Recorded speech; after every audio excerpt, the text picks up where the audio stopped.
that is an elite pro athlete, and he says all the right things after games. But we talked about last week, his body language. You know the level of frustration. You know that he doesn't necessarily mean all the things that he's saying. Right. He's saying the right things.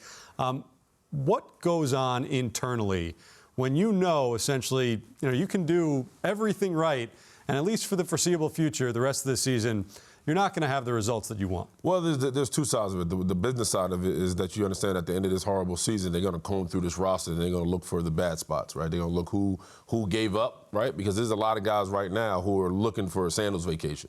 And they're going to look around who sees who's going to continue to pull out max effort, who's going to continue to fight and find a way. Those are the guys you want to keep. And there are some guys who just aren't producing at a high level, maybe taking some playoffs. You talk about loafs, different things are going to pop off the tape.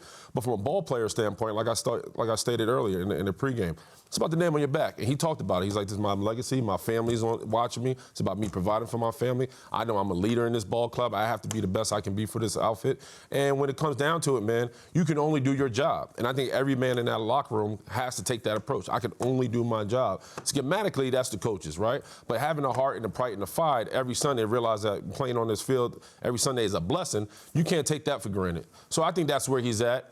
A guy, like I said, I was a part of a 4-12 team. But one thing about that team, even though we didn't have the talent, we had the heart, right? And that overall talent kind of overcame. We didn't have the talent to overcome some of the losses. But it's a tough place to be because, we've seen him time after time in front of a pressure just look lifeless and hopeless and ask the same questions like, well, how do you go from here? You had 6 losses last year. Now you're on your way to possibly more. And he's like, listen, man, all I could do is just line up and give it hell. But when it comes down to it, he really has to do one thing. Circle back, and the guys who are feeling sorry for themselves and the guys who are soaking, make sure they don't do that, right? Because at the end of the day, it is what it is.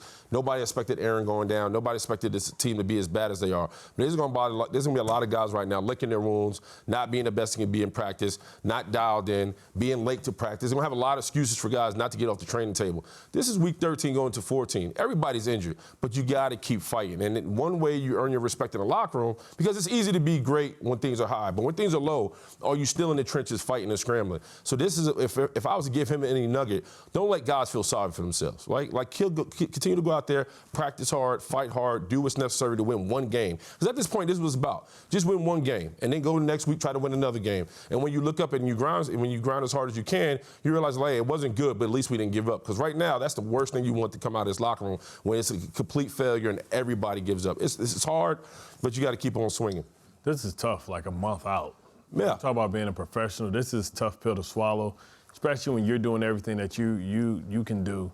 And what you have to make sure, if you catch one of your teammates, not doing what they're supposed to do, then this can become a problem. Like, because you can have guys who are pros and guys carry different levels. And, that's what makes, guys go from good to great, because some guys care, they're going to be professionals no matter what. And then you have the guys that aren't, you don't know who they are until stuff get bad. Yep. Then they start acting out, they start talking, and you get little clicks and stuff like that. That's where fights start, right? And that's where it can go, and it can get to a bad place. And it can get to a place where, we saw on the sideline, a couple weeks ago with, Mac Jones and Bill O'Brien, right? And it can go that way, where you start yelling back at management and it starts to look unprofessional. Saleh's going to have to do his best coaching job to keep this team together and keep them professional.